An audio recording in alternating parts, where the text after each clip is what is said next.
Isa na namang pangarap ni Will Ashley ang natupad. Masaya niya pong ibinahagi sa social media ang kanyang dream car. Big reward din para kay PBB Celebrity Collab Edition 2.0, kapuso big winner Caprice Cayetano nang mabili ang kanyang dream car.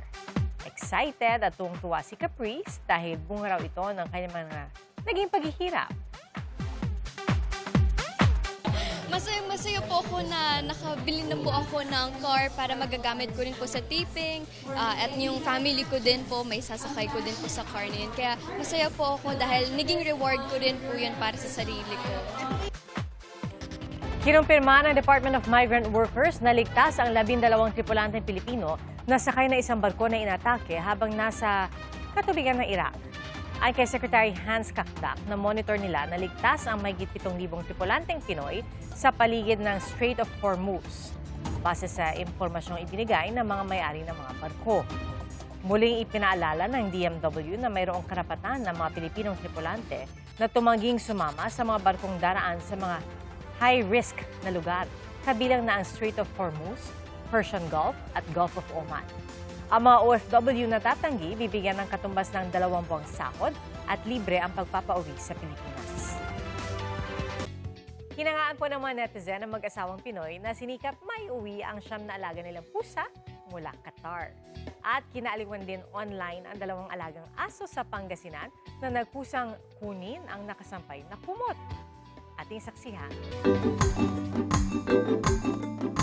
Animoy namimitas lang ng prutas ang 2 asong mula Pangasinan. Ang brown na asong si Chow Chow, pilit na inaabot at hinihila ang dilaw na kumot, habang sitting pretty si Mochi. Mission accomplished ang mga fur baby, pero hindi dyan nagtatapos ang kanilang trip. Hinila rin nila ang asul na kumot. Talagang teamwork makes the dream work.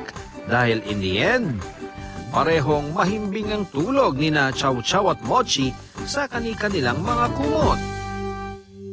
Kwento ng kanilang fur mom na si Jessa, nag-general cleaning sila ng kanyang asawa at kasama sa mga nilabhan ng kumot ng 2 aso. Kaso, nakalimutan niya raw kunin sa sampayan ang mga kumot.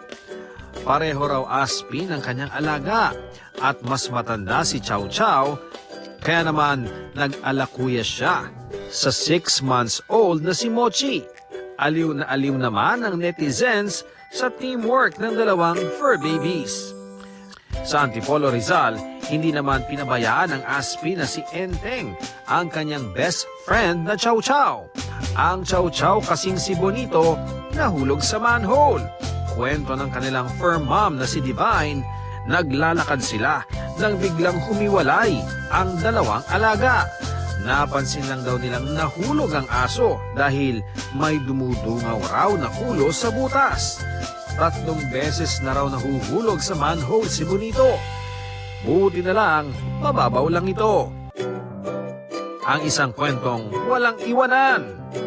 Humanga ang mga netizen sa mag-asawang Pinoy sa Qatar na sinikap isama pa uwi sa Pilipinas ang kanilang 9 na pusa.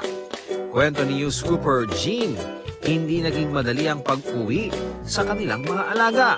Bukod sa napakaraming polisiya at permits, kinailangan din nilang mag-rebook ng flights. Para kay Jean, itinuturing na nilang pamilya ang kanilang mga alaga, kaya sulit daw ang bawat sakripisyo at dagdag gastos. Panawagan ng mag-asawa sa mga fur parent, don't leave your pets behind. Para sa GMA Integrated News, ako si Ian Cruz, ang inyong saksi.